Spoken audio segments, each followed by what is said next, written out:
Bismillahirrahmanirrahim. Sahabat-sahabat yang mulia, ini di foto ini adalah tokoh-tokoh besar Muhammadiyah yang banyak menginspirasi saya.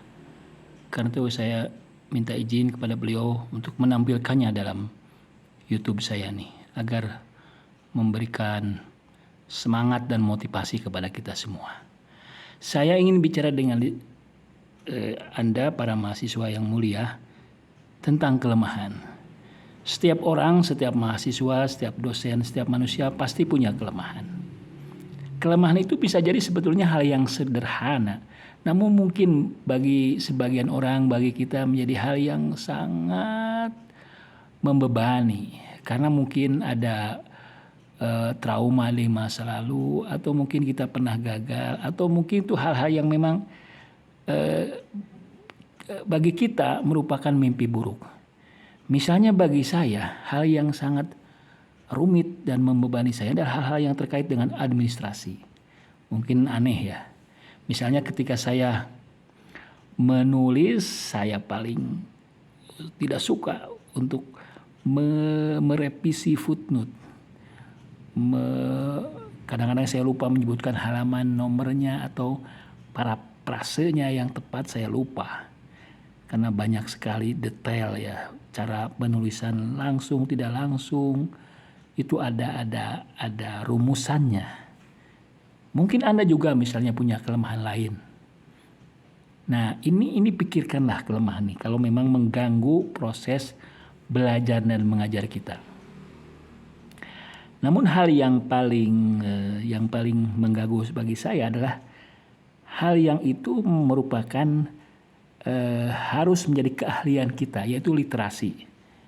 Membaca, memahami, menganalisa, mengkritik ya, melihat asumsi-asumsi dari tulisan atau buku ini. Dan itu butuh waktu yang cukup. Membaca buku, apalagi buku yang berat, buku yang tebal, buku yang berkualitas, itu butuh waktu berjam-jam, berhari-hari, berbulan-bulan. Dan mungkin waktu setahun 2 tahun karena buku itu memang berkualitas. Dan ini membutuhkan stamina pikiran kita.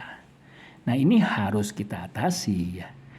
Mungkin bagi yang tidak terbiasa membaca dalam waktu yang lama itu merepotkan, menyakitkan atau memusingkan. Nah, ini harus segera diatasi. Saran saya adalah bahwa Anda harus sehat ya, bugar dengan olahraga kan.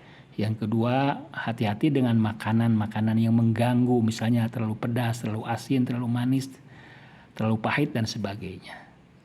Yang kedua, kalau Anda tidak paham, Anda tandai dan tanya kepada guru.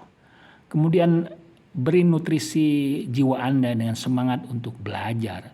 Belajar adalah tugas mulia, tugas ilahi, tugas dari Tuhan dan tugas dari Rasul. Dan belajar itu adalah juga akan membentuk peradaban. Masyarakat Anda membutuhkan ilmu Anda. Bangsa Anda membutuhkan kontribusi ilmu Anda. Memang tidak selamanya kita belajar.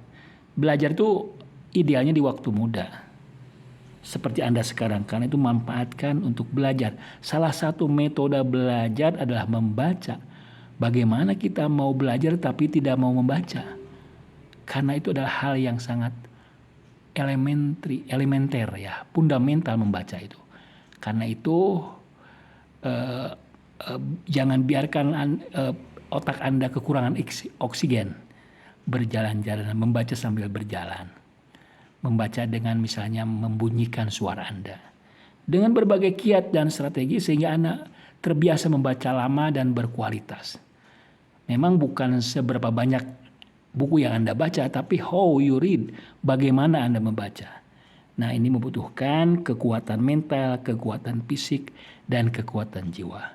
Mintalah bantuan kepada Allah Subhanahu wa Ta'ala, kepada Rasulullah, dan kepada manusia-manusia suci. Niatkanlah belajar Anda untuk Allah Subhanahu wa Ta'ala. Persiapkan jiwa kalbu Anda. Sucikan dengan puasa, dengan zikir, dengan taubah, dengan istighfar, dengan tahlilan, dengan maulidan, dengan membaca ratib hadad dan sebagainya. Mudah-mudahan itu tidak lagi menyulitkan bagi kita semua. Wassalamualaikum warahmatullahi wabarakatuh.